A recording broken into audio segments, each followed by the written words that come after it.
Hello， 大家好，欢迎来到可乐财经，一个关于投资理财的频道。今天会聊的话题主要有3个，第一个就是中概股第二波暴跌，是否要做抄底呢？第二个就是小米造车的消息，以及第3，百度公司的深度分析。首先，我们来看看什么导致了中概股第2轮的暴跌。Archegos 拥有约100亿美元的资产，但其对股票的 exposure 实际更大。据一些报道称，其资产为500亿美元。而他们做的是，他们并没有直接购买正股，他购买了复杂的衍生工具，从银行购买了称为 CFD Contract for Difference 差价合约。CFD 是开了杠杆的一种投资方法，投资者可以使用介入的资金来购买基础资产成本的一小部分，通常只需要约为 10% 到 20%。 而黄先生就是利用了 CFD， 在 Viacom、CBS Corporation、Discovery Communications 以及中国巨头百度以及腾讯等公司建立了庞大且高杠杆的仓位。根据美国的规定，拥有一家在美国上市的公司，如果超过 5% 的股份，投资者通常必须揭露他的持仓股份以及随后的交易。但是由于黄先生使用 CFD 而不必宣布自己的持仓量，该公司无法交出追加保证金的时候，他们的投资组合受到银行大量的抛售，而这些股票的股价受到了严重的打击，这导致了中概股第2波的被抛售。如果不喜欢选股票的，可以考虑看看 KWEB 这个中概股 ETF。 从这张图表来看， KWEB 的10大仓位有腾讯、阿里、美团、拼多多、百度等等。这个是可以 diversify portfolio 最简单的一个方法之一。在这轮的抛售中，我尽量避开购买 JD、88、拼多多这些电商股，因为我感觉这个领域越来越竞争，同时也受到了一些政治的风险。最近也有一家刚上市的韩国电商公司 Coupang， 但在我看了它的市值以后，我选择购买了东南亚的 C Limited， 因为它的 market cap 只是这家韩国电商的 1.5 倍，然而 Shopee 所涉足的市场人口至少是韩国的10倍以上。接着我们来看看小米造车的消息。小米在3月30日宣布启动智能电动汽车业务。小米表示，董事会已经决定成立一家智能电动汽车业务的全资子公司，由首席执行官雷军先生亲自的领导该项目，初始的投资为人民币100亿元。小米估计未来的10年将会投资100亿美元。小米的愿景是提供优质的智能电动汽车，让世界各地的小米粉丝享受一整个小米生态系统的体验。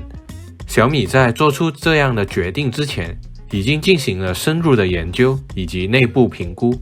目前该项目仍在研究中，尚无表示明确的时间表或者产品定位、制造模型等等策略。小米应该是希望利用其在 UX 设计、软件硬件集成、产品构建以及互联网平台运营能力方面的优势，来构建完善小米生态系统的汽车。在财务方面，小米每年产生200亿元人民币的经营现金流，并拥有充足的现金。小米造车100亿美元，年均投资65亿元人民币，仅占总收入的不到 2%。 这也难怪雷军会在发布会上说，小米有的是钱。除了用于智能手机每年的130亿人民币研发预算外，汽车的研发投资将不会占其资源。汽车行业对小米而言是全新的业务，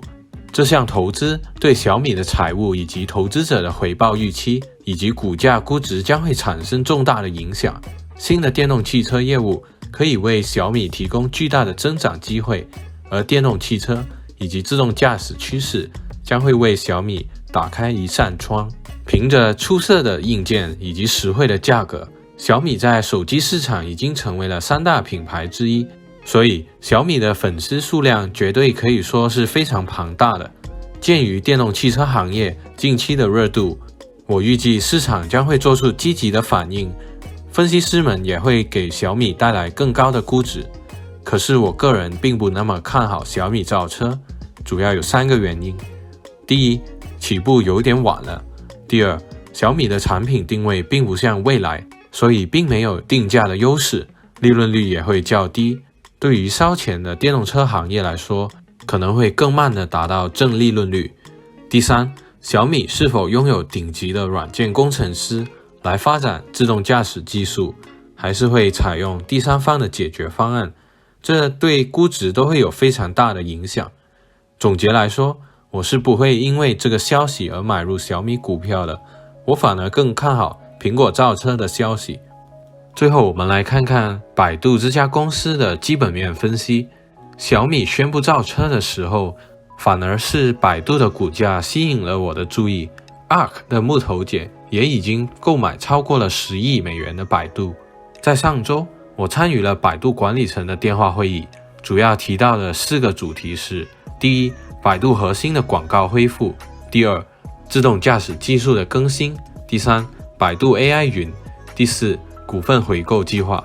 由于近期百度遭受到了出乎意料的抛售压力，我认为当前的股价具有吸引力。在了解了这次的抛售并非基本面所驱动的，而且我对百度的增长前景仍然乐观。长期广告需求的复苏、云计算业务的增长轨迹更快，以及 Apollo 自动驾驶服务逐步商业化的上升潜力，都能够继续支撑百度股价的增长。首先我们来看看百度的核心业务，那就是广告。管理层仍然对中国在线广告市场整体增长持有乐观的态度，特别是受到疫情影响打击更大的行业，例如医疗保健行业。随着其他新计划，例如云服务以及小度的智能音箱的贡献不断增长，管理层对百度的平台仍充满信心。第二方面就是自动驾驶的更新。百度一直在投资技术，并为智能交通培养了更大的生态系统。百度是自动驾驶技术的领导者，其交通的生态系统涵盖了车辆、道路、云以及地图。该公司已经与10家领先的汽车制造商签署了战略协议，用 Apollo 自动驾驶为乘用车提供服务，其中包括高清地图、自动泊车以及 Apollo 自主导航。在政府对自动驾驶以及智慧城市项目的支持下，百度将与政府合作，利用其在自动驾驶以及 Apollo 功能方面的经验，建设基础设施以及其他资源，以促进智能交通生态系统的发展。百度已经获得了更多自动驾驶道路测试的许可证，以支持政府提高中国交通运输系统的效率。百度是中国第一家获得无人驾驶许可证的公司，也是第一家在中国测试无人驾驶车辆的公司。Apollo 是中国市场的领导者，已经累积了430万英里的测试里程，以及199个自动驾驶执照。而根据最新的股权说明书，第2名仅拥有约20个执照。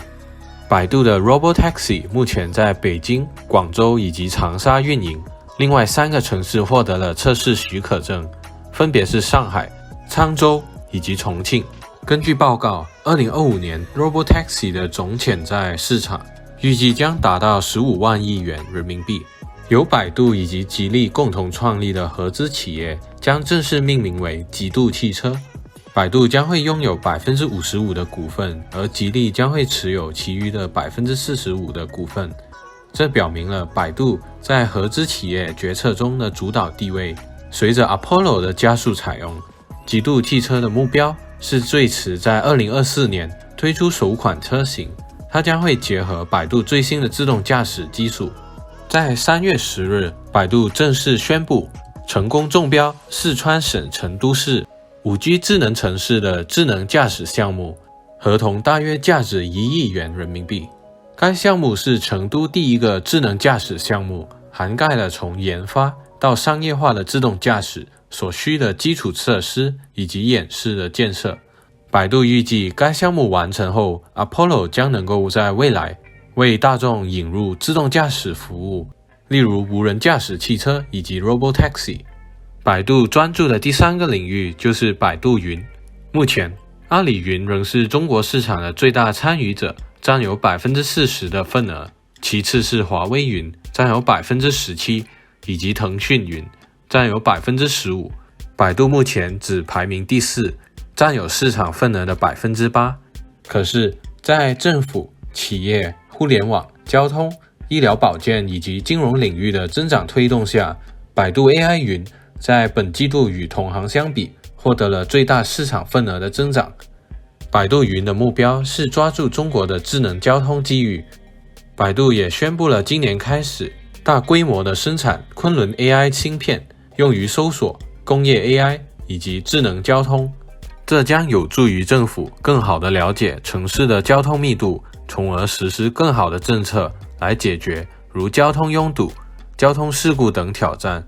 百度在开发 V2X 方面已经处于领先的地位，已经在北京、上海、重庆以及广州等10几个城市都获得了智能交通项目，